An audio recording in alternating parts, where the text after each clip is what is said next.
नमस्कार दोस्तों, स्वागत है आप सभी का स्टूडेंट सॉल्यूशन क्लासेस में। और ये हमारा लेक्चर 5 है क्लास 11th का। यहाँ हम पढ़ेंगे स्ट्रक्चर एंड फिजियोग्राफी, यानी कि जो हम आज वर्ल्ड स्ट्रक्चर को देखते हैं वो वर्ल्ड स्ट्रक्चर कैसे बना है, और अलग अलग फिजियोग्राफी इस वर्ड का मतलब मैं आपको समझा देता हूं। फिजिकल ज्योग्राफी को मिलाकर बनाया गया शब्द है जी। फिजिकल और ज्योग्राफी दो शब्द मिला दे, बन गया फिजियोग्राफी।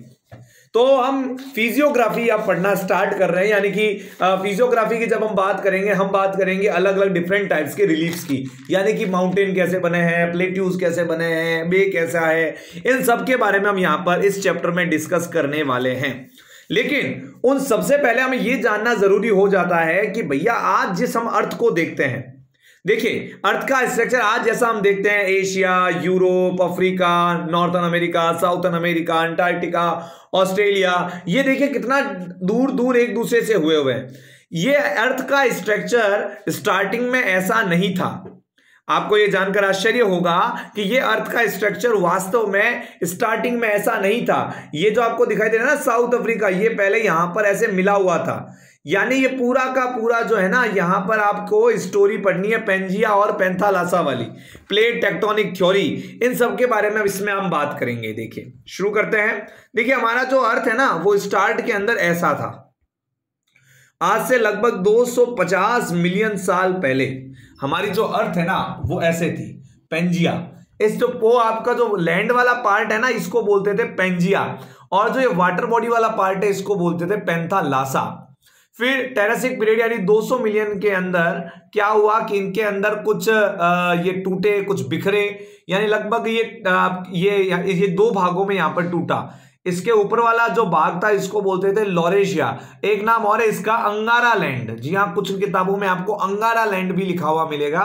और जो नीचे वाला पार्ट है बेटा उसको बोलते थे गोंडवाना लैंड। ऊपर वाला पार्ट क्या कहलाता? अंगारा लैंड और लॉरेशिया, और नीचे वाला पार्ट क्या कहलाता था? गोंडवाना लैंड कहलाता था। ये आगे और डिफ्लेक्ट हुआ Jurassic period 145 million years ago. आप टाइम पीरियड देखिए इसका, और आगे ऐसे करते करते प्रेजेंट एज जो है हमारी कुछ इस तरीके से बन पाई। तो हमें यहां पर इस पूरे चैप्टर के अंदर बहुत सारी चीजें पढ़ने। हम यहां पर पढ़ेंगे फॉर्मेशन ऑफ इंडियन लैंडमास, कि भैया इंडियन लैंडमास कैसे बना, और major physiographic division just like Himalayan mountain, northern plain, peninsular plateau, Indian desert, coastal plain और आइलैंड्स। ये चैप्टर वैसे आपके देखिए हटा दिया गया है, लेकिन ये चैप्टर इतना ज्यादा इंपॉर्टेंट है कि अगर आप इस चैप्टर को नहीं पढ़ोगे, अभी देखिए आज के टाइम पीरियड में इसको हटाया गया है, लेकिन ये चैप्टर बहुत ज्यादा इंपॉर्टेंट है, बहुत ज्यादा महत्वपूर्ण ये चैप्टर है, क्योंकि इसी चैप्टर के बेस से आपको बहुत सारी चीजें जो है इंडिया के अंदर समझ में आएगी। तो ये बेस बनाएगा आपका चैप्टर, इसलिए बहुत इंपॉर्टेंट है। तो फिजिकल फीचर्स के बारे में हम यहां बात करेंगे। चलिए शुरू करते हैं।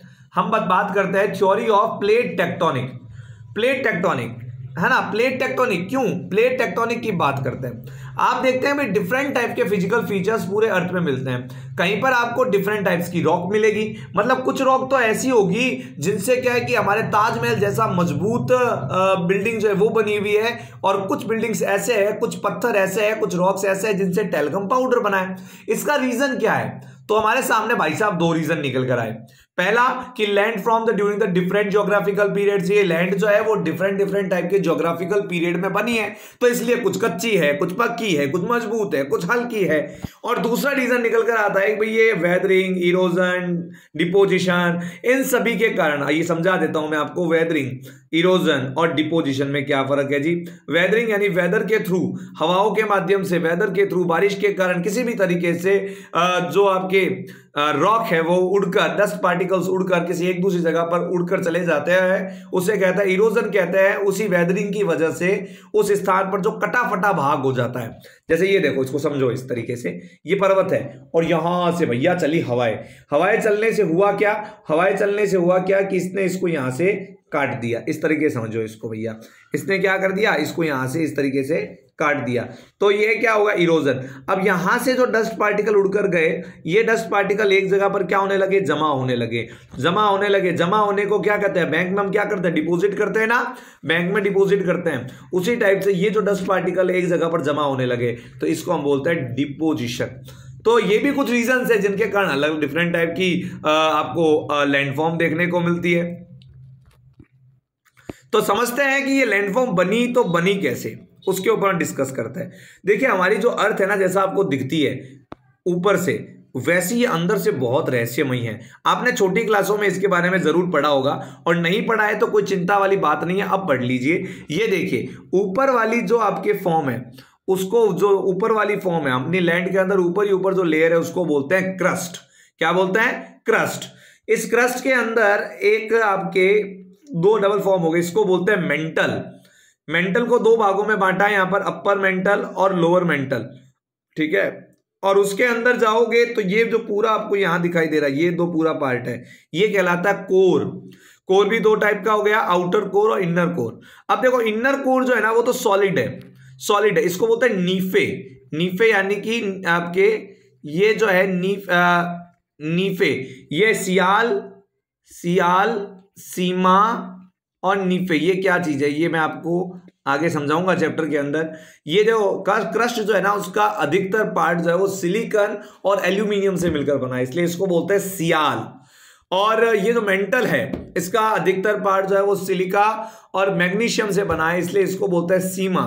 और जो आपके लोहा और निकल इन दोनों से मिलकर बना है, इसलिए इसको बोलते हैं नीफे। तो ये आपके कुछ इस तरीके की स्ट्रक्चर है।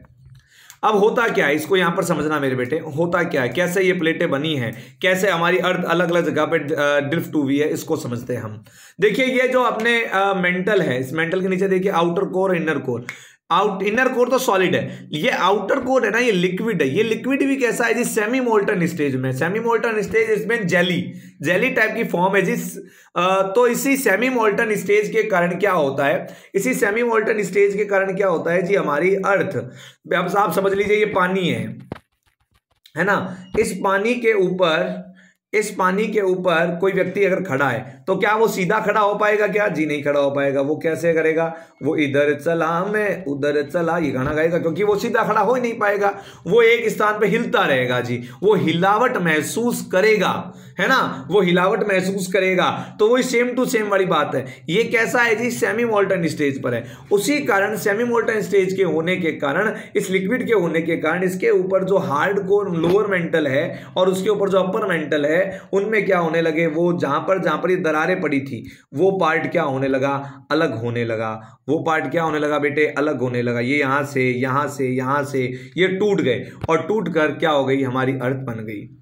स्टार्ट के अंदर हमारे लोग ये मानते थे कि भैया ये सब कुछ जो है वेदरिंग और की वजह से हो रहा है, बट हमारे इसको साइंटिस्ट महाराज जो है वो इसको एक्सप्लेन करते हैं theory of plate tectonic. Plate tectonic की थ्योरी के कारण ऐसा होता है। देखिए समझते हैं मेरे बेटे इसको, चीज को क्या है, ये हमारी अर्थ है। अर्थ का जो आउटर पार्ट है उसको क्रस्ट, इनर पार्ट को मेंटल और इनर पार्ट को कोर कहते हैं।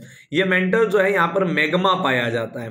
अर्थ crust is divided into 7 major plate. इसी मैग्मा के उबाल के कारण कन्वेक्शनल हीट जनरेट होता है।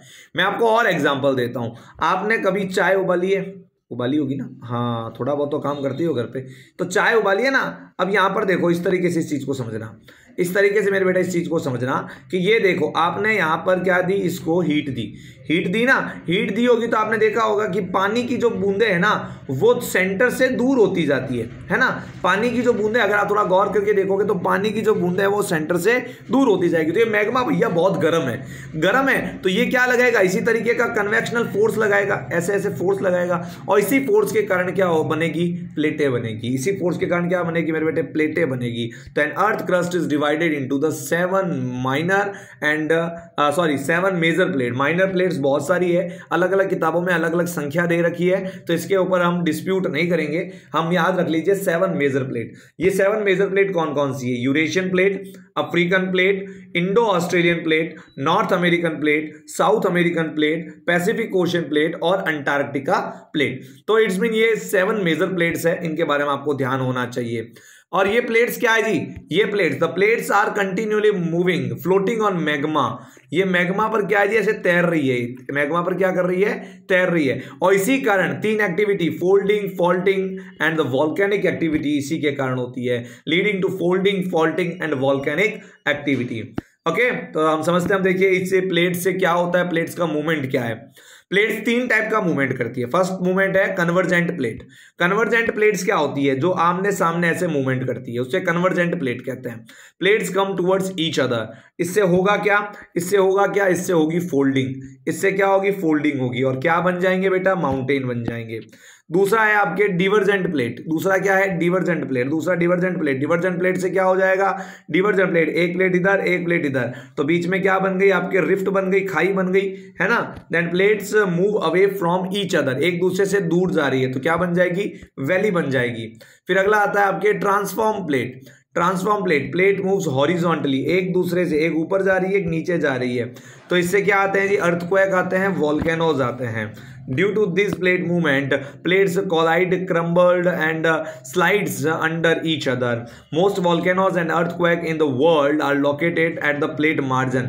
यहाँ ये चीज और ध्यान रखना आप, अधिकतर जो वॉल्केनो आते हैं, अधिकतर जो अर्थक्वेक आते हैं वो प्लेट के मार्जिन पर आते हैं, प्लेट के मार्जिन पर आते हैं। ऐसा क्यों होता है कि अधिकतर अर्थक्वेक और अधिकतर जो है वो प्लेट के मार्जिन पर ही ऐसा क्यों होता है? देखो, प्लेट के मार्जिन पर होने का सीधा सीधा कारण है, आप ये समझो कि आप किसी बस पर बैठ के जा रहे हैं। आपने देखा होगा कि जब सरकारी नौकरी और के फॉर्म आज सब कुछ निकलते हैं तो लोग भर भर के, गाड़ी भर भर के एक जगह से दूसरी जगह पर जाते हैं। तो जो लोग है ना मार्जिन पर बैठे होते हैं ना, उनको सबसे ज्यादा खतरा होता है, क्योंकि मान लो गाड़ी ने ब्रेक लगाया, ब्रेक लगा, सबसे पहले कौन गिरेगा? यही बंदा गिरेगा जो ऊपर ही ऊपर और सबसे कॉर्नर में बैठा है। अंदर यहां बैठे वाला व्यक्ति सुरक्षित है, उसको कुछ नहीं होने वाला है, लेकिन जो कॉर्नर पर बैठा है उसको सबसे ज्यादा समस्या होने वाली है। तो इसका मतलब जो अर्थक्वेक है, जो वॉल्केनो है, ये सब कहां पर आएगा जी? प्लेट मार्जिन पर आएगा। But some do occur within plates, कुछ जो है वो प्लेट्स के अंदर भी होते हैं। उसका कारण है कि भैया कुछ माइनर प्लेट्स भी तो है, ठीक है। ये सारी चीज आपको मैंने समझा दी है। अब देखो, मैं प्लेट्स के मूवमेंट को थोड़ा और आपको डायग्रामेटिकली समझा देता हूं। ये बेसिक है, अगर ये समझ में आएगा तो ही ये चैप्टर आपको अच्छे से समझ में आएगा कि प्लेट्स ही सब कुछ डिसाइड करती है। प्लेट्स ही सारा खेल डिसाइड करेगी कि माउंटेन कैसे बनेंगे, प्लेट्यू कैसे बनेंगे, डेजर्ट्स कैसे बनेंगे, सब कुछ डिसाइड किसके माध्यम से होने वाला है? प्लेट्स के माध्यम से। ये देखिए यहां पर प्लेट्स इधर मूवमेंट कर रही है, इधर मूवमेंट कर रही है, ये इधर मूवमेंट कर रही है, इधर मूवमेंट कर रही है, देखो एक दूसरे के ऊपर चढ़ गई। ये देखिए यहाँ पे ट्रांसफॉर्म हो रही है, एक दूसरे के वाइवा चल रही है यहाँ पे। अब देखो मूवमेंट देखिए, डिवर्जेंट प्लेट बाउंड्री, डिवर्जेंट होगी, एक दूसरे से दूर जाएगी प्लेट, ओके। आगे देखो, हाँ ये देखो, ये प्लेट क्या हुआ? कन्वर्जेंट हुई, कन्वर्जेंट हुई तो एक ऊपर रह गई, एक नीचे की तरफ चली गई। अब कुछ बच्चे पूछते हैं कि सर इस प्लेट का क्या हुआ? ये तो नीचे चली गई। तो बेटा नीचे क्या है? नीचे क्या है? मैग्मा है, तो स्वाहा यही होगा। और क्या होगा? ट्रांसफॉर्म होगी प्लेट। अगर ट्रांसफॉर्म होगी तो क्या होंगे? अर्थक्वेक आ सकते हैं, वोल्केनो इरप्ट हो सकते हैं। तो ये एक बेसिक थ्योरी हमने पढ़ी है प्लेट्स के बारे में, प्लेट टेक्टोनिक्स के बारे में। अब इसी से हम आगे जो है अलग अलग फिजियोग्राफिक स्ट्रक्चर्स के बारे में बात करेंगे। मैं आशा करता हूं कि आपको ये लेक्चर बहुत अच्छे से समझ में आया है, क्योंकि अगर आपको प्लेट टेक्टोनिक्स समझ में आती है तभी आप बाकी के लेक्चर को बहुत अच्छे से समझ पाएंगे। Thank you for watching. देखते रहिए, सीखते रहिए स्टूडेंट सॉल्यूशन क्लासेस के साथ। बहुत बहुत धन्यवाद, बहुत बहुत आभार।